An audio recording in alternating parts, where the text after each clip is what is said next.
各位先生们、各位女士们，大家好！我今天非常荣幸来给你们分享一些关于人工智能在清洁技术一些想法。Now, a very wise person once told me, self-awareness is the best skill somebody could have. I'm very aware that if I continued in Chinese, I might just confuse everybody. So I'm about to make the switch. It's really an honor to be here. My name is Anthony. I'm the research manager at Cleantech Group. I spent 5 years living in Shanghai, but I haven't been back in about 5 years. So I really want to extend a very firm thank you to Zhoumin and to CM Venture Capital for the invitation. I'm going to talk a little bit here today about the role that AI is playing in Cleantech. I think it's first quite helpful to define what we at Cleantech Group mean when we say Cleantech. Most people, of course, think of energy, and that's correct, but also materials, agriculture, natural resources, waste and recycling, and transportation and logistics. Those of you who do not know Cleantech Group, we are a research-driven company. We deliver our research through an online membership, through bespoke research and consulting projects, and through a series of events, the Cleantech Forums, which we've now had Zhoumin at 2 in San Diego and last week in Singapore. I think there's a habit when talking about AI to compare it to other technologies that have impacted the workforce. That's a mistake for a few reasons. The first reason is that generative AI is being absorbed into the market far faster than previous IT technologies, at about double the rate of the internet, about triple the rate of personal computers when they came out. That's mistake number one. Mistake number two is to understand the capabilities of AI today as being static. They're not going to be static. If you look at the chart there on the left, that is the cost of GPUs, which have plummeted in the past 20 years. As a result, the amount of compute that can be done in the model has skyrocketed. And if you look, this is not at all on an incremental scale, it's very much so on an exponential scale. So that leads us to mistake number two, is understanding that even where we are today indicates how much energy we're going to need to power AI. Chart there on the left shows the training and the energy required to train the models. And oftentimes people are going to compare today's AI to search. That's a huge mistake, because as you see there on the left, AI today is 1,000 times more energy intensive than search, and about 100 times more than today's AI predecessors. And these estimates, like you see on the right, they're constantly being revised to accommodate for the power needs that AI is going to demand. So what is really the concern here? The concern is that all of this accelerates climate consequences. More energy, more emissions, faster climate change, right? But there's a way to counteract this and potentially outweigh this, and that is with AI applied to Cleantech. So let's first understand how we're thinking about AI and Cleantech. Number one, we at Cleantech Group have not made a distinction between pure play software and AI that is integrated into a hardware or chemicals production process or R&D process. We have a database of about 40,000 companies that we track, and we have tagged 2,000 as being AI companies because we believe these are the companies with AI as a differentiator. What you see here is pretty interesting. It's really across the scale. Every industry group that we track has AI impacting it, and at different levels, from the most basic of monitoring and analyzing data, out to the more comprehensive of increasing process efficiency, then to forecasting, and at the highest level, command and control. So AI is playing a multidimensional role across many sectors that we track. If we zoom in a little bit on the investment numbers and how this translates, you see something kind of interesting. It has ebbed and flowed over the years, but as a percentage of the deals we track, it is somewhere between 10 and 15%. So in our opinion, serially under-leveraged in Cleantech. And it gets a little bit more interesting when you look at the regional picture. Chart here on the left is the regional balance of Cleantech investments across all Cleantech. See a pretty balanced story, right? North America at the lead, but then Europe not far behind, Asia Pacific not far behind.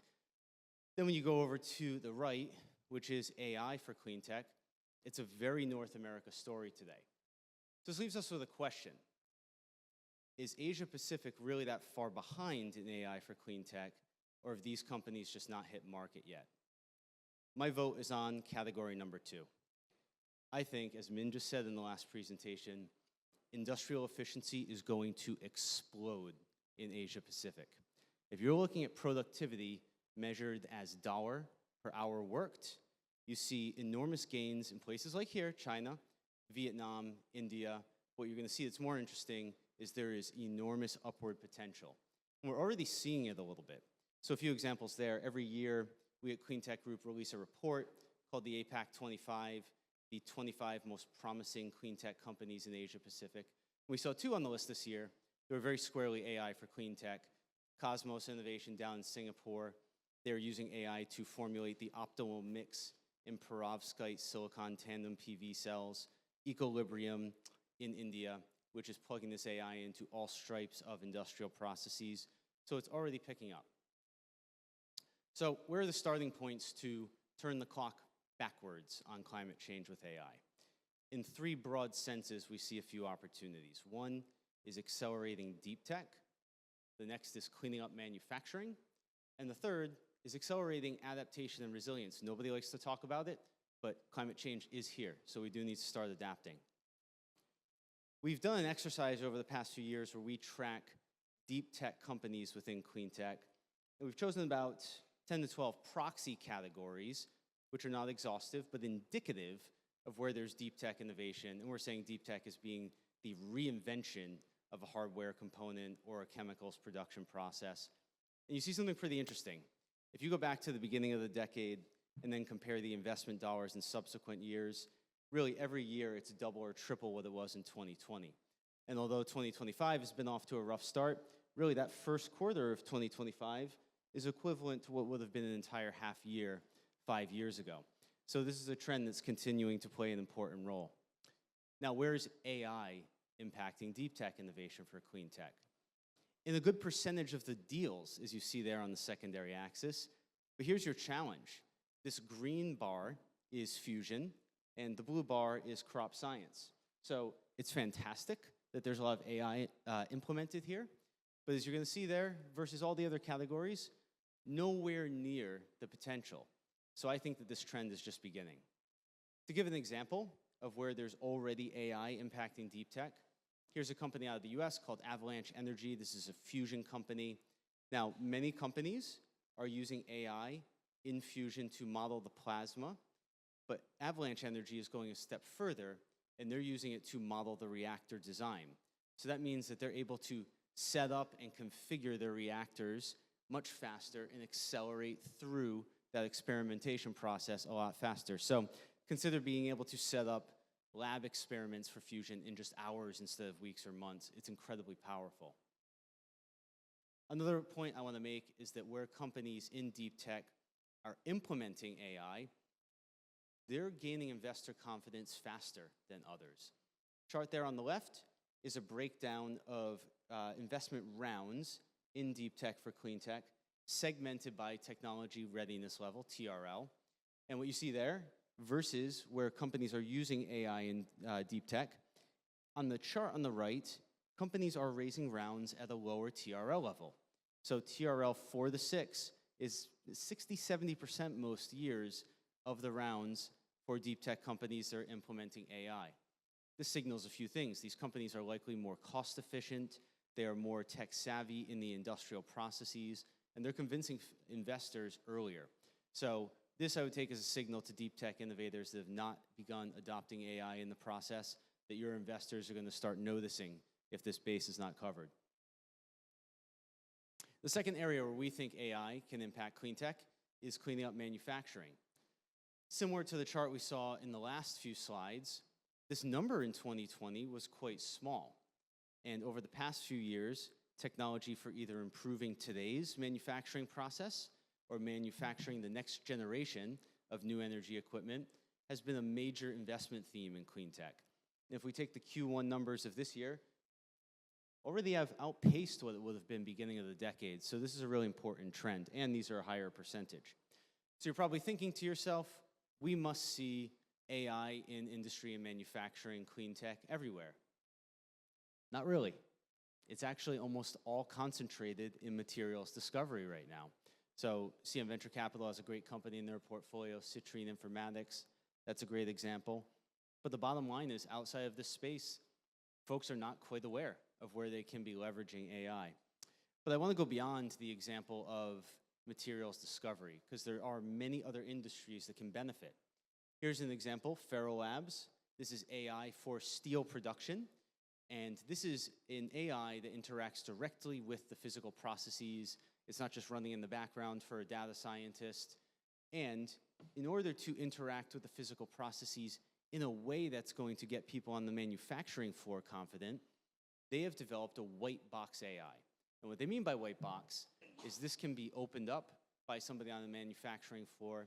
They can go into the software. They can see what parameters have been set, what data is being used, what the assumptions are. This gains trust, and it also allows somebody on the manufacturing floor to configure it differently if they don't like what the AI is saying. So this is an example of something that is targeted directly at people doing the manufacturing, not just a data scientist or a CFO sitting in an office. No offense to data scientists or CFOs in the audience. The last space where we see AI impacting clean tech innovation is adaptation and resilience. This is a touchy topic because when people hear about adaptation and resilience, they think that it means giving up on climate mitigation. And that's not true. Mitigation is still the best form of adaptation. But the bottom line is, climate change is here. We do need to start adapting and being more resilient. Something interesting that's happened here is that we did see a high percentage a few years ago of AI in adaptation and resilience companies, peaked around 2021. Many of those were in indoor farming. So when that market started to retreat a little bit, these numbers dropped off. But they have kind of leveled off over the past year or so. But I'm confident this is going to grow for a few reasons, is that AI is becoming more ubiquitous, but so are some other adjacent tools like satellites. Great example here is Google FireSat. This is a constellation of 50 small satellites that circle the Earth looking for wildfires, and they're using the AI to identify wildfires in very small spaces, 5 by 5 meters, versus the incumbent of 2 to 3 acres. So it's spotting wildfires much earlier than most satellite imagery would, and it's doing it faster because it's taking this imagery every 20 minutes or so. This might not seem like a major change, gaining these minutes in this granularity, but for wildfires, where for every 15 minutes that your response time is reduced, your outcomes are 3 to 7% better. There's enormous compounding effects, and you can avoid huge financial and human loss by using technologies like this. An area I think that goes overlooked oftentimes is the food system. Climate change is going to impact food security significantly. Things like droughts, floods, pests, disease are going to threaten crops. There are companies already looking at this and using AI to improve their prospects. A company here, EncoChem, has developed a proprietary DNA library that they analyze with their AI to accelerate through the crop treatment's development process. This is very important because some of the treatments that are specifically geared towards effects of climate change have major implications. In the US alone, pest-related losses to crops come out to about $10 billion a year. So just saving a few years on the fertilizer development process can be measured in tens of billions of dollars. And of course, there's food security, there's people's health at stake here too. So a little bit of a text overlay there. What do we think is coming next on the tech side? I realize this is a little busy, but if we zoom in a little bit more on the types of AI, distinguishing a little bit between large language models, small language models, and we look at who is approaching the fields and in what way, everything's kind of in the middle right now. Everybody is kind of migrated into this space. This, in our opinion, is going to completely bifurcate in the next few years. Companies that have proprietary data on a specific industry will be at an advantage. Companies that are able to develop hardware are able to innovate in some type of hard science process with AI and in a differentiated way will be in a good position, as will new types of data acquisition technologies that outpace what the LLMs and the major tech companies are doing today. There's also a lot of tech in the market today that are essentially small language models using publicly available data, or that are using LLM data. I think these are going to melt away in the next few years. So while there is enormous demand for AI and clean tech, differentiation is going to be key, and there's only really a few pathways there. So I think we're going to see a lot of companies that just cannot make it long term, even though many are going to crowd in over the next few years. And this is important to me also as it relates to the ecosystem. Universities, incubators, accelerators. If you find yourself supporting technologies that are these followers, you need to really course correct, because the adoption rate is so fast that the models that can prove out success are going to be identified very quickly. I'll make one more bold prediction. I think the SaaS model in clean tech is going to completely melt away over the next few years, and everybody's going to have to compete on success fees. How much energy you save, how many materials you save. I really think that rubber is going to hit road very fast given the adoption rate. So a few ways to make sense of these trends. AI is everywhere in clean tech, but not nearly everywhere that it could be. There's a lot more opportunities to integrate and adopt, and I expect that to happen over the next few years. We've also seen a lot of single solutions using AI over the past few years. Think distributed energy resources management, EV charging, a lot of AI in the space. This is going to shift to systems changes. So an example here is grid optimization. It matters for almost everything, for new types of deep tech, for manufacturing, for adaptation and resilience. And I also think that AI has got to take aim at some of its problems. It's got a huge energy problem, got a major water problem. But as we saw in the example with fusion, there's going to be plenty of opportunities with AI to improve resource efficiency. And I think one of the last things I would emphasize here is these technologies can be very sophisticated under the hood, but they need to become really simpler at the user level. That's why I use that example of Ferro Labs. I think becoming accessible to people who actually need to carry out a process, need to be on a manufacturing floor, is going to be paramount over the next few years. So with that, I will conclude. We'll be back in the afternoon to talk about the other side of the ledger in data centers. Thank you all for your time.